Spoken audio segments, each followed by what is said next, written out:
Hi, and welcome to Empower Your Presentation, Session 4, Prep for Success. Today we're talking qualifying. So let's jump in. So prepping for success is asking qualifying questions. Qualify the prospect through asking questions. The person who knows why they will buy or not buy is the person standing in front of you. So you might as well learn how to ask because they'll give you all the answers. The person asking the questions is in control of the situation. So although it seems like the conversation might be one-sided, it really isn't. By asking the questions, you're controlling the direction of the conversation and the information that you're gaining.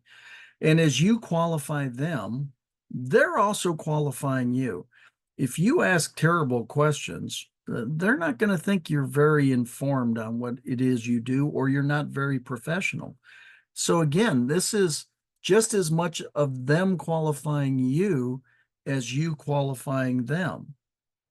So what are the questions? Who, what, where, when, why, how? You can use any of these to create a question. Who are you purchasing this for? What are they going to do with it? Where are they going to use it? When do you need it by? Why is this so important to you? How can we get it to you in just the right amount of time? That's just using the who, what, where, when, why from that side. So how does your solution fit their needs? I'm going to talk about this over and over again in this course. It's about specializing in identifying problems and providing solutions.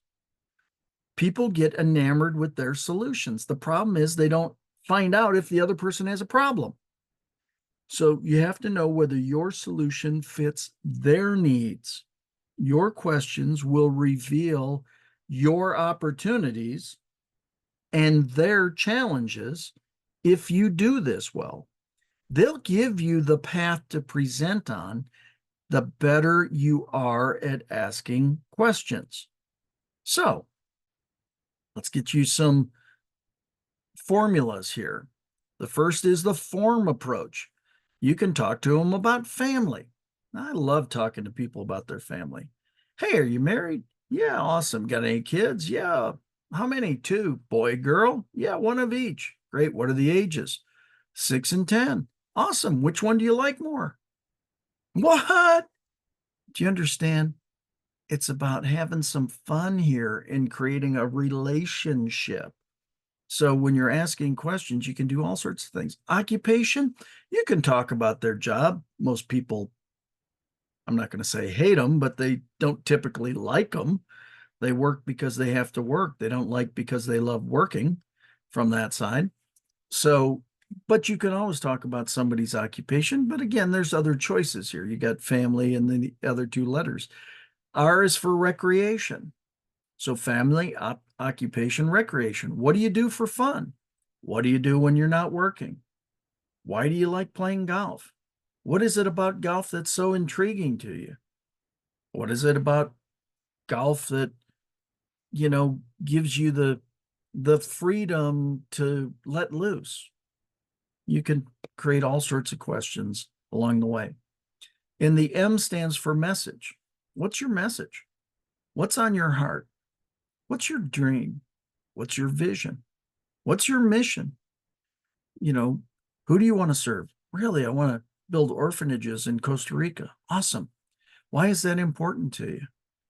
Well, because I was down there and I just met this little kid that was just wrapped herself around me and just stuck in my heart. Awesome.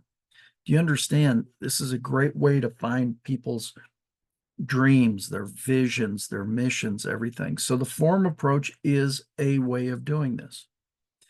I like to teach formulaic questions. This is one of my go-to questions. If you could improve one thing in your ... what would it be? If you could improve one thing in your life, what would it be? If you could improve one thing in your finances, what would it be? If you could improve one thing in your relationship with your wife, what would it be? If you could improve one thing in your relationship with your kids, what would it be? If you could improve one thing in your relationship with your boss at work, what would it be? See, this is a question that will then open up the path for you to travel on. You know, if you could improve one thing in your life, what would it be? Man, I wish I had greater financial resources so I could do more things. Really, what would you do with those resources when you get them? See, I automatically use that immediately with the next one. So what can you fill those with? You could fill it with your life, business, relationship, kids, finances, fitness, health. You get it? If you could improve one thing in your diet, what would it be? The point is, it now becomes the opener for you. Let's keep going. This is one that I use a lot, actually. I'll see somebody maybe I haven't seen for a while, or I'll even send them an email that says, hey, I haven't seen you for a while. Spin me up. What's new and exciting in your world? Why do I ask that question? Well, because it's gonna elicit a positive result. They're going to come back and say, man, you know, I met this new person and we went out on a couple of dates and it was so awesome. And we're looking to maybe go on a cruise. And what's new and exciting in your world? It's going to elicit something fun. Oh, I got a new car and it's just so much fun to drive. And, you know, it's exciting to go out and just be on the road. Okay, cool. What do you like best about the present vendor you're doing with? This is one that I teach it all the time, but the fact is people are like, huh? So if I'm trying to win somebody over, they're expecting me to try to kick my present vendor as hard as I can kick them whenever I can kick them. So it's disarming, number one. Number two, it takes it in a totally different direction. What do you like best about the present vendor you're doing business with? Well, man, their delivery schedule, they always deliver on time or before. So what does that mean? If I'm going to win that business, we better be able to deliver on time or before. It's a question that, again, elicits a response that gives me information as a potential way to help them, be of service to them. What addition to your business would allow you to sleep like a baby? What?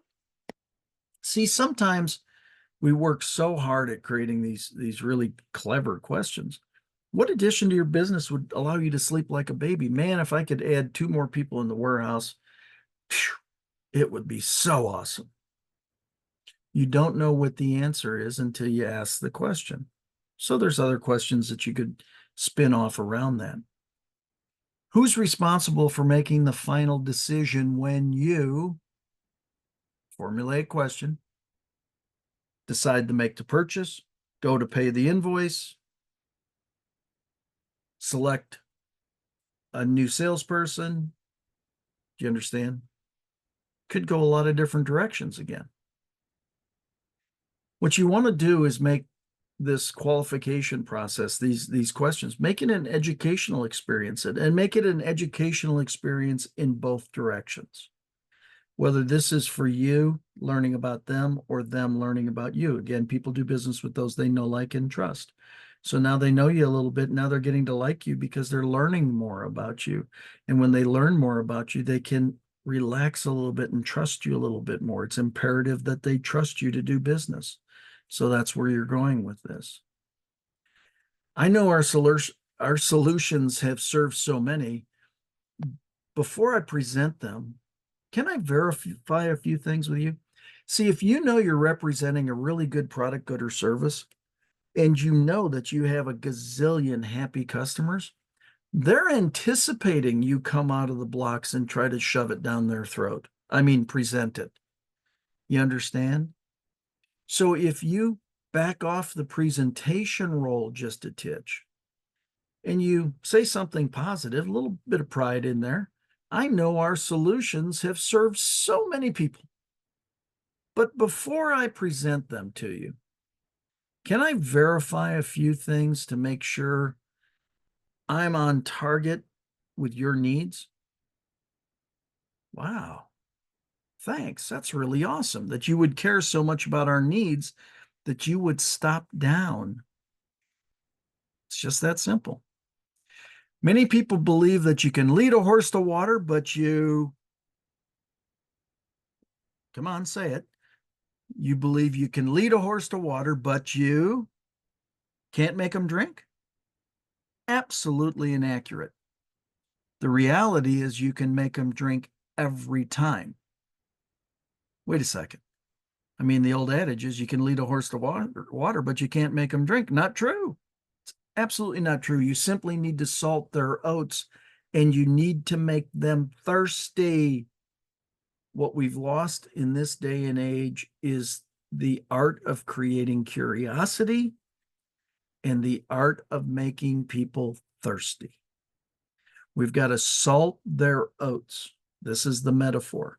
You can lead a horse to water and you can make him drink every time. If he's thirsty, he'll do it on his own. You don't have to make him do it, but you got him so interested in drinking that he will drink. It's the exact same way with your prospects. When you work with them to get them thirsty, it's amazing what happens. 100% of the time, your prospect knows what will enable them to take action. This is never in doubt. 100% of the time, your prospect knows the thing you need to say to get them to take the action you're looking to get them to take. So how do you find out what that thing is? You ask questions. The better you are at asking, the better the question answer is. And the better the answer is, the better you can help guide them towards taking that action. It's just that simple. How do you find out what it is? You ask them.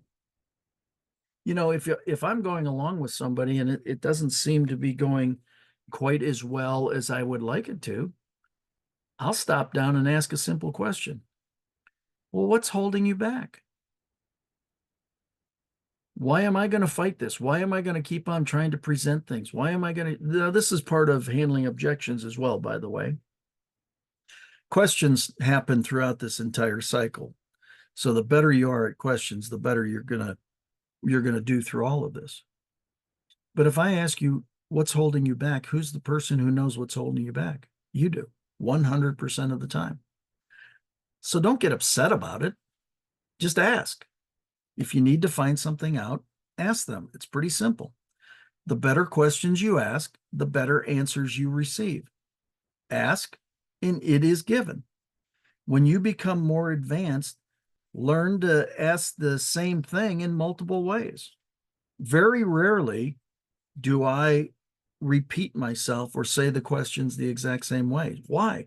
Because it's years of doing it, of being under fire, of being under the gun, of having to talk to various people. And so you just need to learn the same thing, learn to ask the same thing in different ways to get the answer. Hope that makes some sense to you. Just take some practice. What if they won't tell you? Well, there are times where people won't. You know, they play the, I'm not going to buy today, so I'm not going to say anything to you. Okay, well, that happens from time to time. Doesn't happen to me much, but it happens to some people from time to time. What if they won't tell you? I ask a really novel question. Why won't you tell me? Why should I guess why they won't tell me? Why don't I just ask them why they won't tell me? Well, because I don't want to look like a pushover. You know what? None of this is about you looking like a pushover. All of this is about getting enough information so I can serve you appropriately. This is all about you. And the reality is, it's hard to help you if you won't open up and tell me some of these things so that I can diagnose you properly. You know, Jim Cathcart said many years ago, prescription without diagnosis is malpractice. That's how you handle if they won't tell you. Just like that. That was a little objection handling there too from that side. The chances are you've not built enough rapport or ultimately enough trust. People will tell you things. That's why I I mean, there probably was a time in my career where I had more challenges with this than I do today, but I really don't have that many challenges with this because I think if you build enough rapport and ultimately enough trust with people, they'll share. They came in to buy, you're there to serve. How does that go together? Well, there's got to be an exchange of information. It's exactly what's going on in the world today, quite frankly. We've got sides that aren't talking to each other. How do you solve anything if you don't talk? If you're so animated about your position, just chill a little bit. What's holding you back? So why are you so incensed about this? I mean, could you ask that in a selling situation? Sure, you could. I hope you never get to that point, but it is possible that you could do that. Most people don't care how much you know until they know how much you care. That's the fact. They've got to feel that there's a rapport with you, that there's a trust with you, that I know things about people in the speaking business that I'm pretty sure nobody else knows because I've built so much trust and rapport with the people that they said, man, I don't have anybody that I can talk to about this. I said, well, I'm here. If it benefits you to let loose, do it. I'll hold it confidential. And if it doesn't, that's cool too. And some people have shared some pretty confidential stuff. Now, I don't share that because it's anything special. I'm not doing anything that you can't do. I had to learn how to do this too.